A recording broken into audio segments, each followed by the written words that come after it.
your time, and I feel really grateful that you chose to spend this hour with us today. Before I turn it over to our pioneering speakers, I want to tell you a bit about the Brem Foundation and its enterprising response to the COVID crisis. The Brem Foundation maximizes women's chances of finding early curable breast cancer through education, access for women in need, and physician training. Brem zealously focuses on early detection because, as some of you may know, breast cancer is over 95% curable when it's caught in its earliest stages, but not at its later stages. Just last year, the Brem Foundation created the country's first cost-free transportation program dedicated to breast care so that lower-income women can get to and from their critical breast care appointments. We also launched an award-winning video to bring breast health to the masses. Now, though, we're streamlining our focus on the COVID-19 response. The Brem COVID-19 Emergency Initiative helps the women who, because of this pandemic, haven't gotten breast care in over 3 months. Many of these women have lost their jobs and therefore also their health coverage and can't get the mammograms and diagnostic tests that will save their lives. We're also teaching people how to convert bras to masks to help lower income communities access protective gear during the pandemic. And that's where you come in. We need you more today than ever before. If you're able to join our fight and contribute to these efforts, you will necessarily be saving lives. If you're so moved, your support of the Brem COVID-19 Emergency Initiative will save lives, and there will be opportunities for giving throughout the program today. On behalf of women in need, I am so grateful. Just a few items to note before we start. We'll have a robust question and answer period after Jean's discussion. And if you have any questions, you can put them into your Q&A at the bottom of your Zoom screen. Throughout the program, we'll send a donation link in the chat box. When you feel so moved, please use that link to support the Brem Emergency Initiative. And please also share that link with others in your networks who might not be with us today. Without further ado, I am thrilled to introduce Dr. Rachel Brem.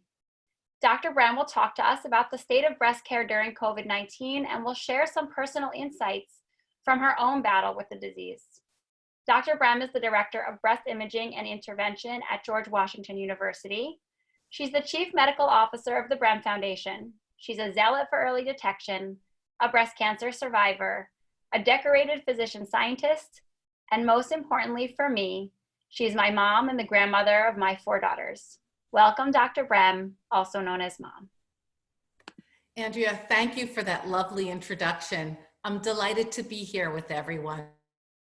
I think of myself as a trailblazer in researching and identifying novel approaches to improving the care and survival of women with breast cancer. I've spent my life dedicated to beating breast cancer, not COVID-19. But COVID-19 seemed to seek me out as a trailblazer.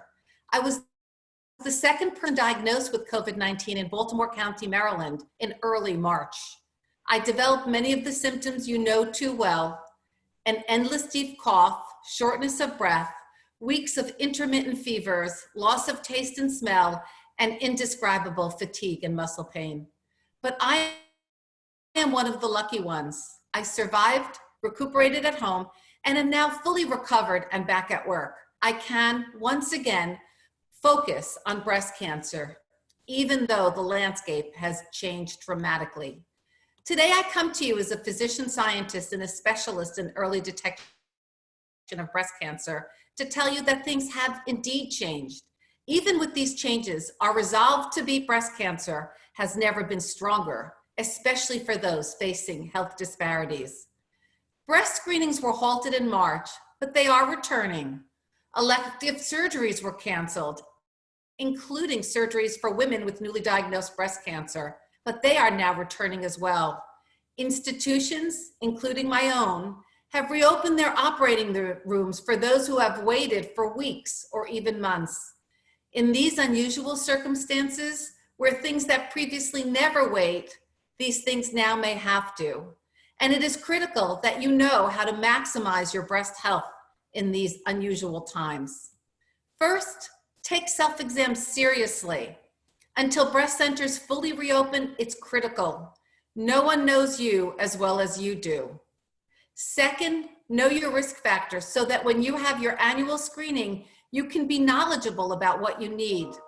And please do not skip this year's screening, as we know the difficult fact that some women will have larger cancers diagnosed.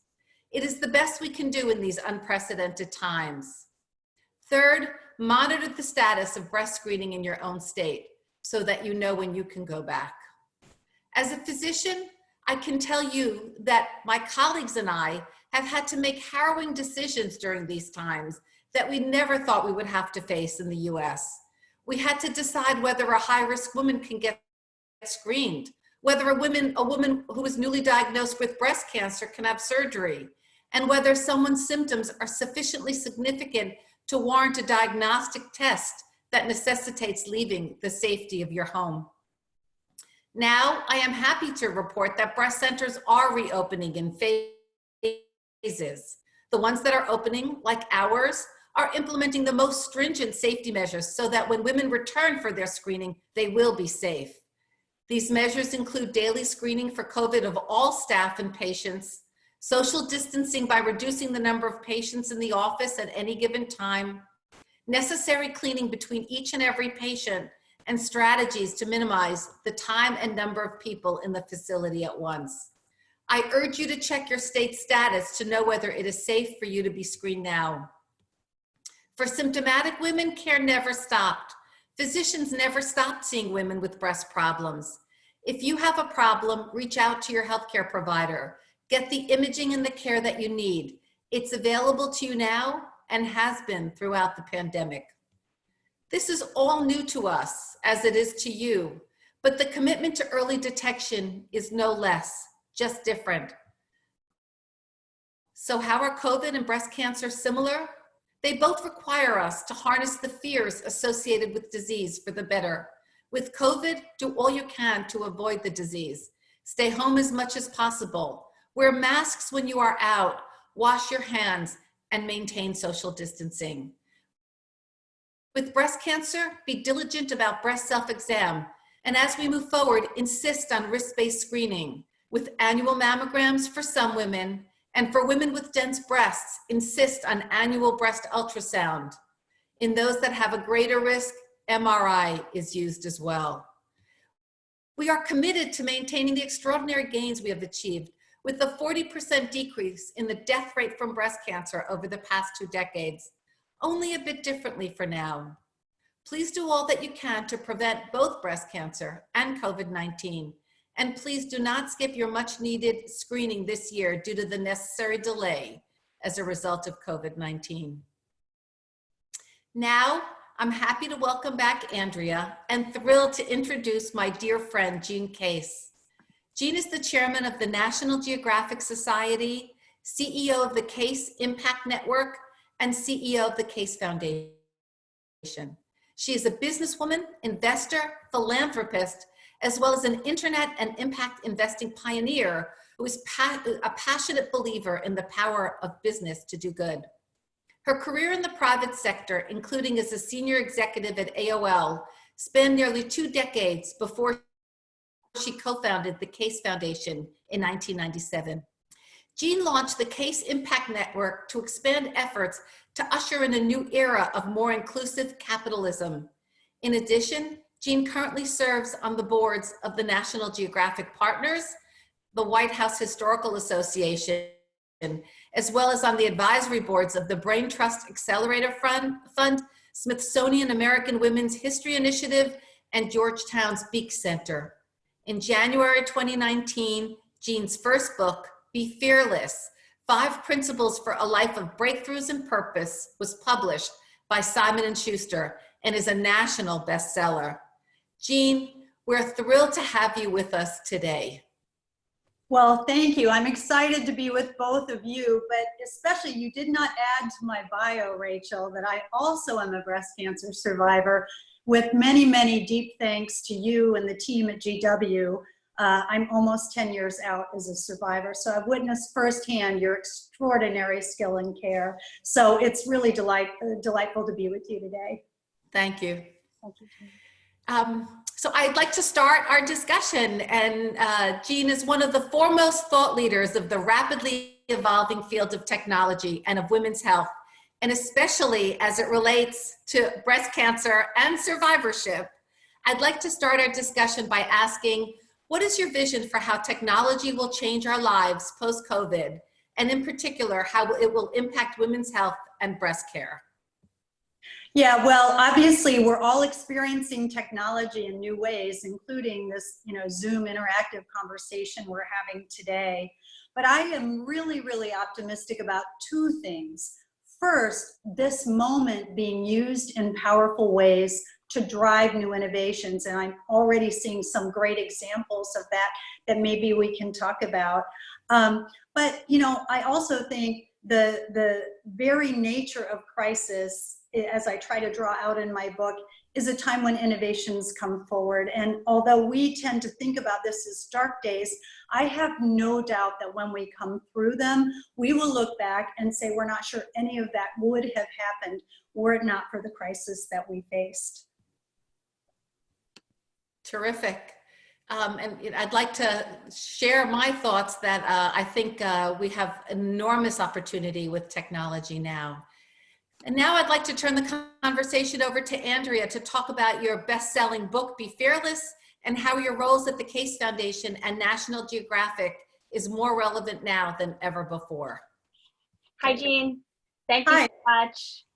Thank you, Mom, Dr. Brem. I am so happy that we're able to talk about Be Fearless. As I mentioned when we were chatting earlier, this book has been a real helpmate to me through quarantine. So thank you from a personal perspective as well. Thanks. That means a lot. Thank you. Sure. Your book, Be Fearless, talks about 5 principles. Make big bets and make history. Be bold, take risks. Make failure matter. Reach beyond your bubble. And let urgency conquer fear. Which of these principles do you think is most important as we navigate a current and post-COVID world, and why? And what might be the risk of not taking risks at this moment in history? Yeah, great question. I would say right now it is that let urgency conquer fear, which frankly has always been my favorite principle. In the book, I tell a number of stories about ordinary people who do extraordinary things.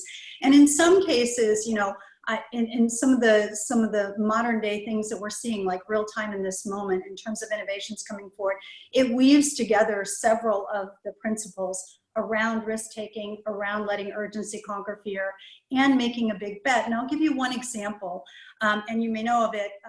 There was a young couple with young kids, she a doctor, he an engineer, and early in the crisis when protective equipment was at such a shortage, she had like one mask she was using over and over and over again in her work in ER. She was an ER doc, and she came home one night and just really laid it all out there for her husband about concerns about being properly protected, not just for herself, but her coworkers, the risks that could put patients at, et cetera. So they literally turned their dinner table into a work table, and they started devising strategies about could masks be sanitized. Well, long story short, they came up with a way to do that. He had been with a nonprofit that had had some experience with FDA clearances and scientific things. And so they created basically a formula for sanitizing masks that today, where those machines are located and the process is taking place, it's over 80,000 a day that can now be sanitized. So it's a great example of, we knew we had a challenge around PPE, and it was specifically because of the crisis and her personal connection to it that they were able to think big, really have a big idea, take a risk, and basically let urgency conquer fear, and we'll all benefit from that in the long run. Yeah, I mean, that story is so relevant now, and I imagine that there are stories like that popping up across the country and the globe. So I hope it does inspire those listening to do similar things if they're so inclined. Yeah, and tied back to breast cancer, I have a dear friend in Chicago and his wife. She was diagnosed with breast cancer. It was maybe close to a decade ago, and he knew I was a survivor, so he had reached out. And so we, of course, connected them to a number of people in the breast care community. Well, he had been co-founder of Groupon. And he was just going crazy seeing what his wife was going through. And he had not really known anything about sort of science and medicine. He'd really been this, entrepreneur, successful entrepreneur. And so he just decided he was going to go to school on everything. Well, what he realized was one of the areas that needed dramatic sort of improvement brought is with molecular data and basically the ability to get closer to personalized care and medicine. So he created a company called Tempus, and today it is the largest clinical and molecular library in the world. And they have a partnership with the American Society of Oncologists. Basically, this is taking us several steps closer to personalized care and will give physicians tools sort of real time to have data-driven decision-making for their patients. And Rachel, you're ahead of the crowd, but as you know, this is greatly needed out across the world. Yeah. And we certainly have moved forward in that. We don't treat breast cancer as a one-size-fits-all at all anymore. We look at molecular data of all ER-positive breast cancer. So we use it every day. It's an amazing move, step forward. Right, and another great example of truly a great innovation that will change the world and is changing the world, brought about because of one person's breast cancer diagnosis.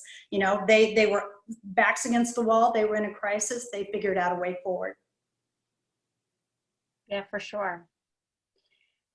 Shifting gears a little bit now, Jean, you've been one of the most influential philanthropists and impact investors of our time. In what industry do you intend to focus now and why? Yeah, well, we've been engaged across a variety of industries. I have throughout my career and as an investor as well. But really, I think the area of focus that I am most animated by and think will be my continuing focus for the rest of my career is this realm of sort of reimagining capitalism. I think out of this crisis, one thing has become really, really clear, or laid bare, if you will. And that is sort of some of the shortcomings of the very system that has made us the strongest economy in the world. And, we're already seeing some examples of companies and leaders through this crisis realizing that they have to pay attention to all stakeholders, not just their investors. And for too long, it was perceived that the definition of a business was really just to produce a profit.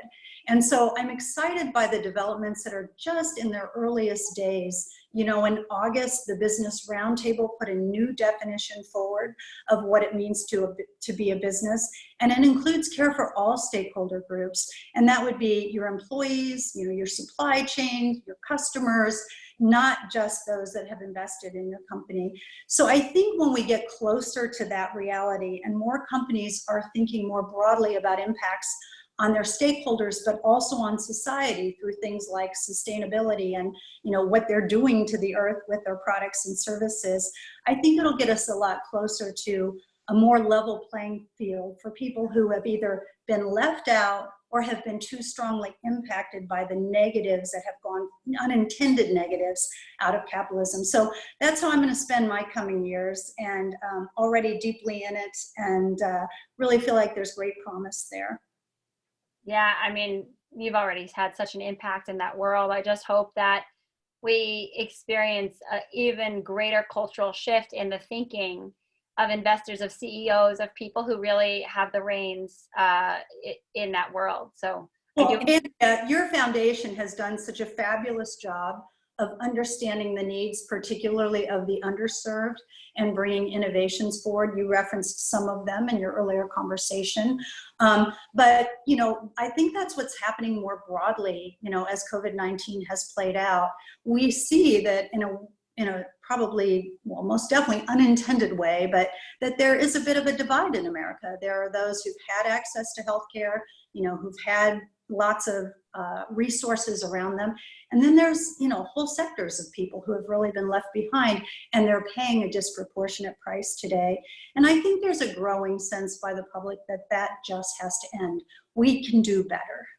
Mm-hmm. I think even in the post-COVID time, we're using social entrepreneurship. There are opportunities to use AI, looking at women's mammograms from the year before to triage those that need imaging first, that we have to see more rapidly. So we have been integrating this kind of opportunities in a very real day-to-day way now. So I think it's very exciting.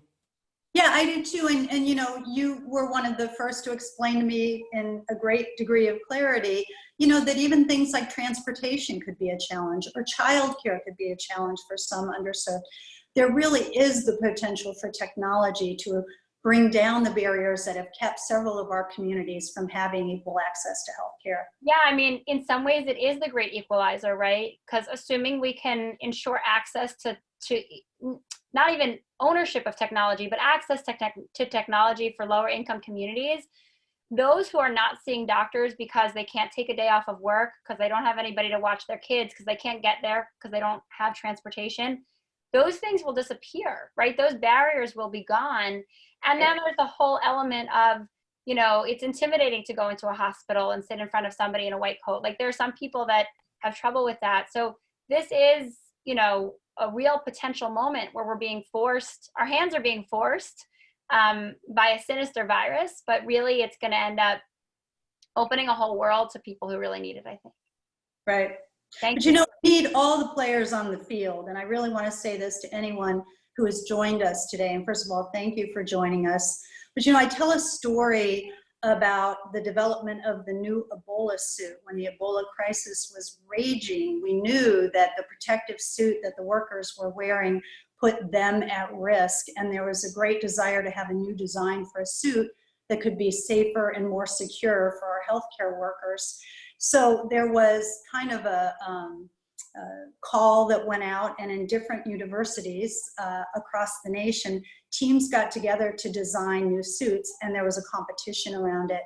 And I said earlier that one of the messages of the book is that it's ordinary people who do extraordinary things. Well, there was a wedding dress designer who saw the call go out. She had no medical background, no scientific background. She basically made wedding dresses. And she thought to herself, well, I don't know about science and medicine, but I know how to put a good suit together. Maybe I could contribute. So imagine how she must have felt when she went in and, surrounded by all of these, real experts. But it turns out that her contribution and her different perspective that was very practical and grounded in how do you get a suit on and off quickly, how do you make fasteners work, et cetera, played, just an invaluable role. And that suit ended up winning the competition nation. And it's just a reminder to all of us that no matter what field we're in, if we're just even at home all day, it does not matter what skills you bring. Chances are you have a valuable and fresh perspective that you can bring to help innovations come forward. So it may just be that fresh approach, looking at something totally different that allows you to really get that breakthrough concept. Yeah, one of the principles is reach beyond your bubble. And it's exactly that point, Rachel. It's, what we really need. In fact, we have this idea of America, we're in the thrall of the idea of a lone genius in a garage, but that's not actually how innovation happens. Innovation happens at intersections, people who bring different perspectives to it, different backgrounds. And I like to say, not only do you broaden the perspective on an issue, but you can cover each other's blind spots and things that you might be missing. And I think the story of Jill Andrews that I just told is a really great example of that. It's really true. And we need it now so much. So, Jean, you're the chair of the National Geographic Society, which, as again I mentioned earlier, is an organization that is very near and dear to my own heart. For those who don't know, the National Geographic Society is a global nonprofit committed to exploring and protecting our planet. National Geographic has played a massive role in bringing wonders of the world and scientific advancement to the masses. Jean, what role do you see National Geographic playing in the next 10 years? And how do you think we can retain some of these remarkable environmental benefits that we've seen since COVID became a pandemic? Yeah, well, first of all, like so many other organizations, our role has changed and pivoted somewhat since COVID broke out. One of the things we immediately did was put some emergency grants out for journalists who either had been furloughed or couldn't get to their stories, et cetera. And so we put a number of emergency grants in place, and we're starting to see journalists from around the world tell the story of COVID from different places. And I think that's very exciting.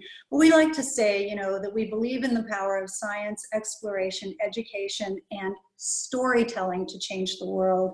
And every day we try to bring stories and revelations about our planet.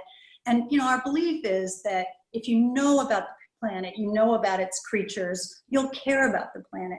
And we couldn't have more fun doing what we do. We like to call ourselves a 132-year-old startup. We have the largest social media footprint in the world of any brand. We touch almost 1 billion people every month through our content. And it's been really fun to be able to, and let me just say moving at the same time, to be able to take all this rich content we have and put it to new use during this crisis when distance learning is going on, when parents like you, Andrea, with 4 kids at home are suddenly saying, what do I do with these kids? And it's led to unprecedented access to our content. Yeah, it's been so wonderful. Thank you for that. So this is a bit of a fun question, and one that, I was chuckling when we set it up. What business leaders do you admire in this moment, and why?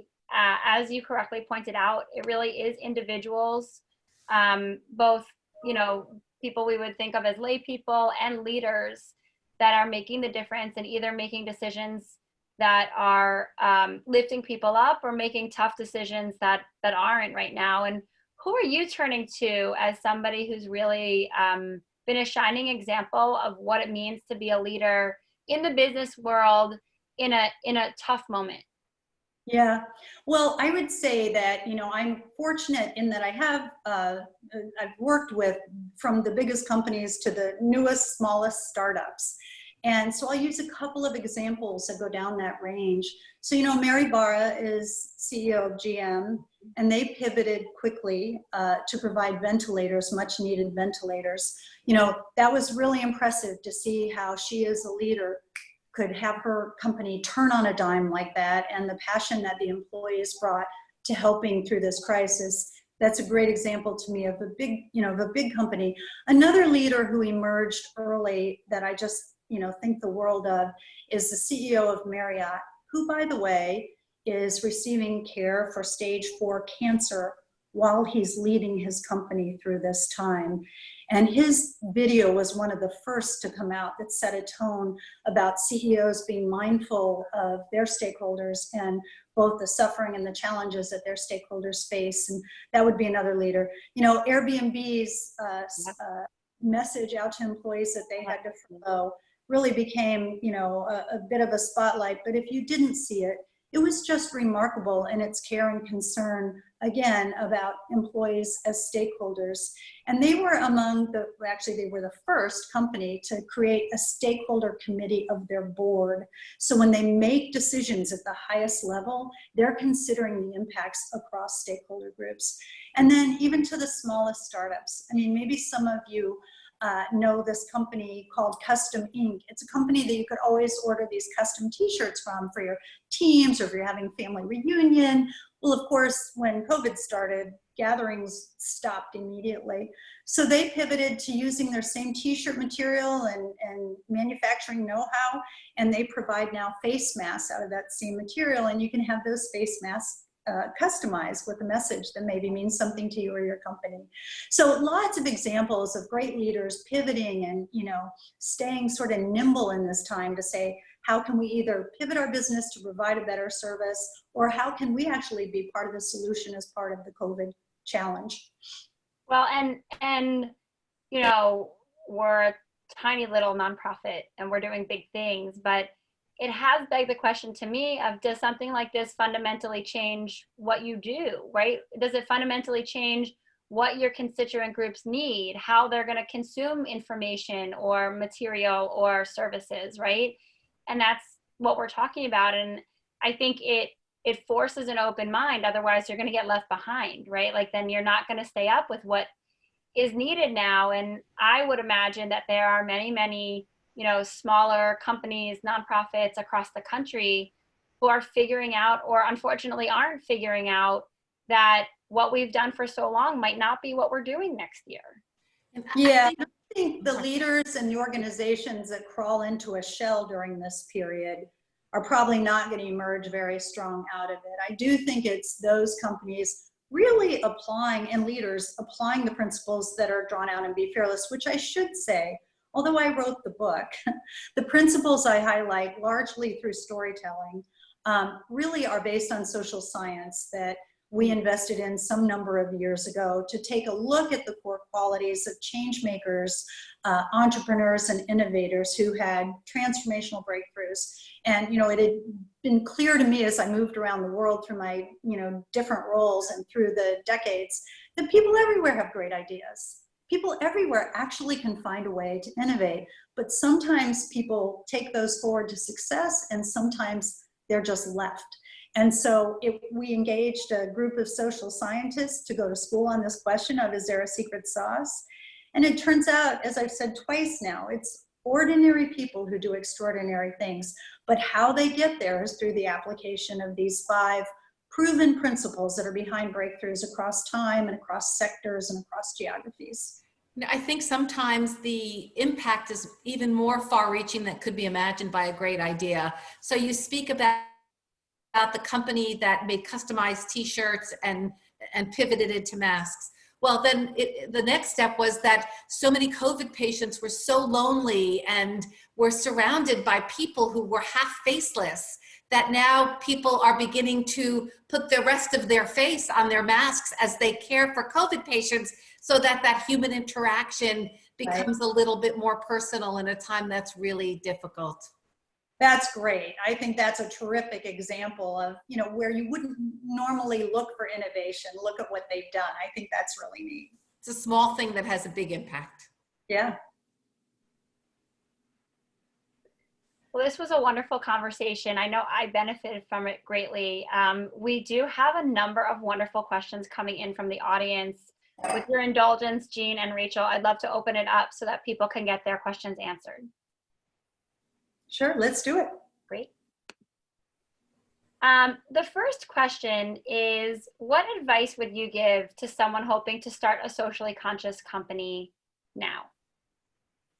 Do it. Start right where you are. That's actually the title of the first chapter in the book. In some ways, as I've said a few times now, there couldn't be a better time to do it.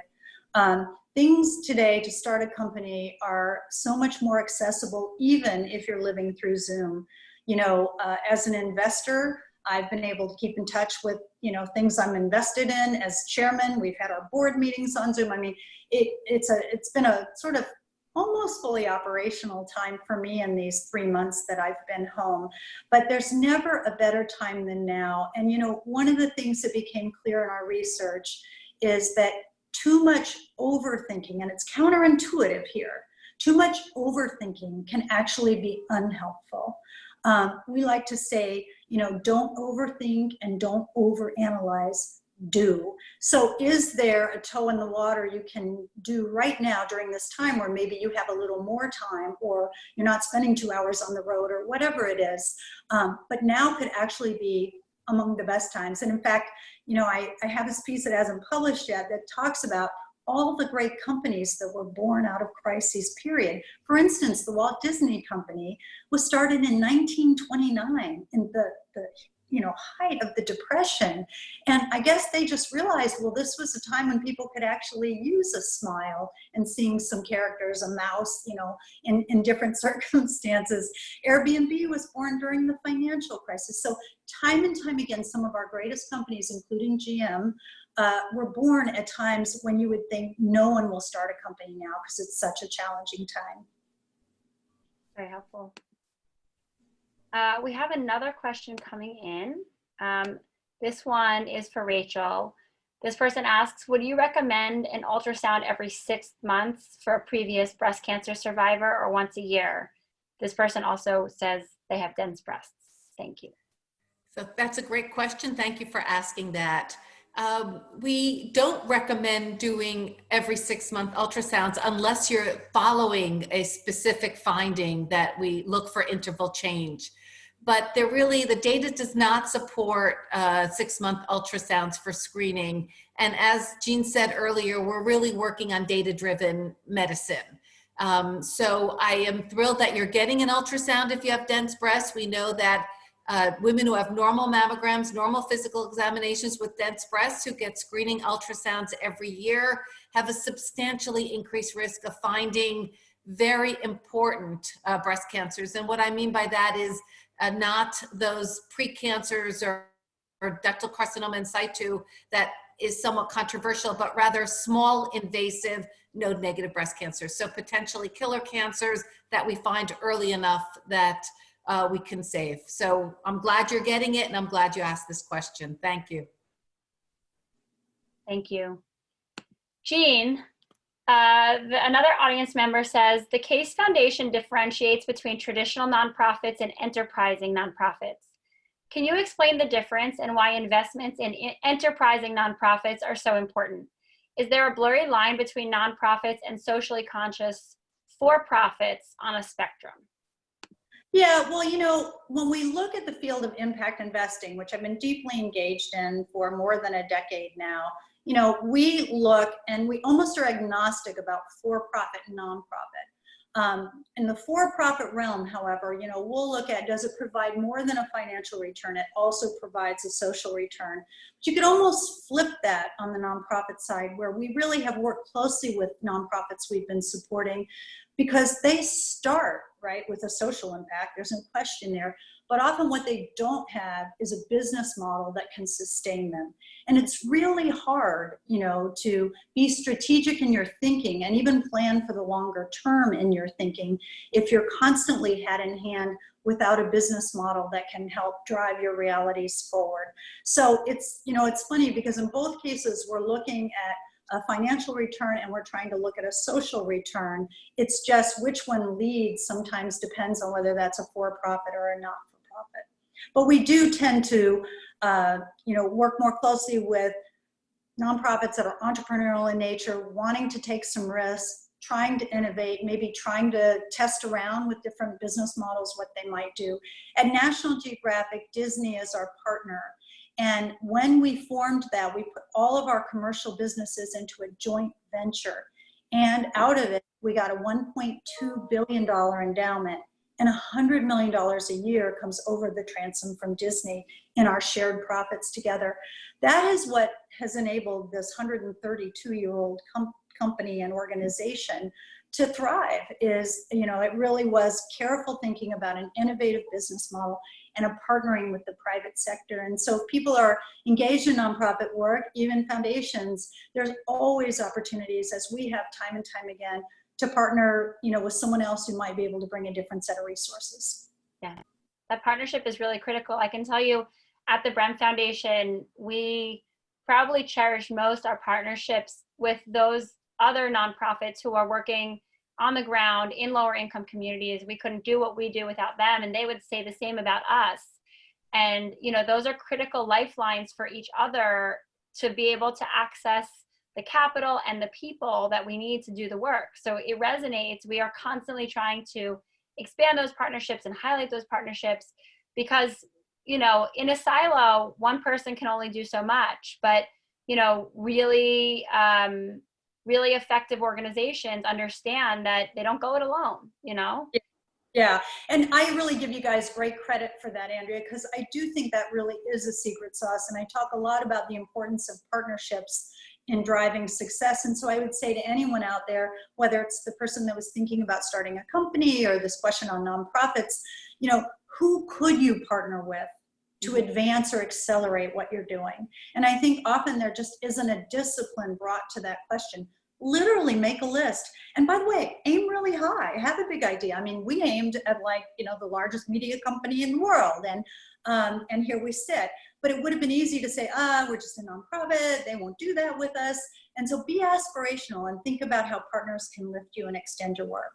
Yeah, you know, that's we've been very fortunate at the Brem Foundation that as a physician, we were so proud of ourselves that we were offering, you know, the ACA, Obamacare allows for free mammograms with no copay and no deductible for screening. But it was through the out of the box thinking of the leadership at the Brem Foundation where we realized, well, you can give women free mammograms, but if you can't get them there, it's really not very helpful. And that's how Wheels for Women began it. And you know, Brem is a small nonprofit, and we reached out to Lyft, and they thought this was wonderful and wanted to translate this to many other communities as well. So from one good comes other goods, and I couldn't agree with you more. That's awesome. Thank you both. This one I think really is for both of you, but I would target it first to Rachel. Do you worry that telemedicine will reduce the quality of healthcare because there are not as many physical exams or in-person visits? So telemedicine has been one of the shining stars, in my opinion, from COVID. Many people have tried for a decade to really launch telemedicine as an integral part of medicine, really without any significant headway. But here, in no time, with the inability of getting out or the great danger, telemedicine has blossomed and skyrocketed. So what have we seen? We've seen that more underserved people have access to care. We've seen that the concept of taking a day off of work, waiting in a waiting room, and seeing your healthcare provider is not necessary. And maybe the most exciting part of it is that we've seen that the no-show rate has plummeted. It is a fraction with a telemedicine appointment. So I think partnering that and pairing that with innovative technology, things like sending blood pressure cuffs out to people, or prenatal care, the metrics that are needed for that we can improve care. So much of what we do is technology-based, and we can now put that in a format that is a major improvement forward in healthcare. So no, I think there will still be, you can't do a biopsy through a computer, but I think we can do so many things we didn't even consider before. And at the end, it will be part of that equalizer that Andrea was talking about. And I think it will really result in better, lower cost care. Thank you. Jean, any thoughts on that? Or Look, Rachel's the expert in this space. I'm not. I'll just harken back, though, to what we both commented on with regard to developments in AI. You know, artificial intelligence at the end of the day is about pattern recognition. And so I think as AI advances, as we get more diagnostic tools that the consumer can use and report to the healthcare provider, the combination of those two things should really be revolutionary for healthcare, as Rachel points out. Thank you. Yeah, I too am hopeful that this will be effective for all communities from all backgrounds. So we are at our last question. Somebody wants to know, she says, I love your book, Fearless. Can you talk a bit about how the average person can be fearless during this time when it feels like there's so much to fear, and how risk can be utilized for good, even though we are now behaving in a way that feels a bit risk averse? Yeah, those are really good questions. I really should have said at the outset, as I often do when I'm talking about the book, that although it's called Be Fearless, look, fear is a very natural thing. And by the way, it's put there for a good reason in most of us. So I want to separate the concept of fearlessness during this time of COVID, you know, versus what we might have been talking about before COVID. It's very natural to feel fear now, and no one should feel ashamed of feeling fear. The fear we're talking about here is almost that headspace talk. If you do have an idea, or you're thinking about innovating in some part of your life or your organization, and that is to stare that fear right in the face and push past it. You know, failure, the fear of failure is usually what is underlying a hesitancy to take a risk. And, you know, by its very nature, risk-taking means you might fail. But one of the things that I try to advise in the book is, if you approach your life, your role, your organization, and think about what science and medicine and technology know well that really vaults them, that is research and development, R&D. And if you're around R&D, you're actually looking for failures, because that's going to help you figure out the ultimate solution or perfect your idea. We just don't apply that enough in our lives or in our organizations to say, is there some aspect of R&D I can undertake without betting the farm or without, creating disaster in lives around me to advance my idea a little further? And risk tolerance is going to change with everyone. But the bottom line is nothing great comes from the comfort zone. To advance, to innovate, we have to take risks. And we have to look failure in the face and say, how do I make this matter, pick up from this, and apply the lessons to make me even stronger going forward? I think that's certainly true. I do want to differentiate, I feel, as a head of a public health nonprofit, that the risks and the fears that you're talking about are not the same as the risks of, let's say, not wearing a mask or not taking proper precautions, right? Exactly. We are now being bombarded with guidelines and stringencies that we never thought, right? I'm fitting masks onto a 6-year-old. The risk taking that you're talking about, Jean, I'm asking so that you can clarify for everyone, is not about being risky with your health or frankly with the communal health, right? Those risks, we need people to be fearful and to be safe. It's the risks of taking a bold move or a big idea.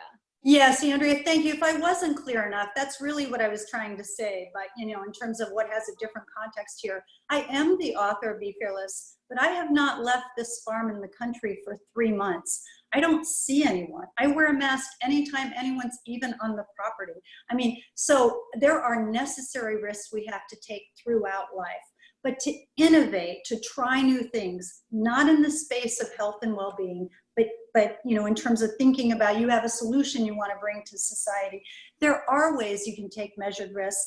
And I talk about the difference between, measured and reckless risk and how you can kind of define in your life and in your moment whether it's a measured risk and worth taking. We use these, and harking back to a failure. Certainly, we have a failure in that we don't have an approach to going back to normal life now with COVID. But I think this failure has led to incredible innovation and breakneck speed in development. So I think it's a great example of, the need is the mother of invention. And we are seeing a lot of invention now. I think we're seeing a lot of positive from a situation that was unfathomable 6 months ago. That's right. Well, thank you so much. I think we've reached the conclusion of the program. I can't tell you how grateful I am, Jean, for your time, and Rachel and Jean for this conversation together. I want to thank all the people who joined us this afternoon. We hope everyone here will join us again on June 2nd to hear Valerie Jarrett speak about civic engagement, voting, and health. I also would implore anybody who is so moved to please contribute to the Brem COVID-19 Emergency Initiative. You will absolutely save lives.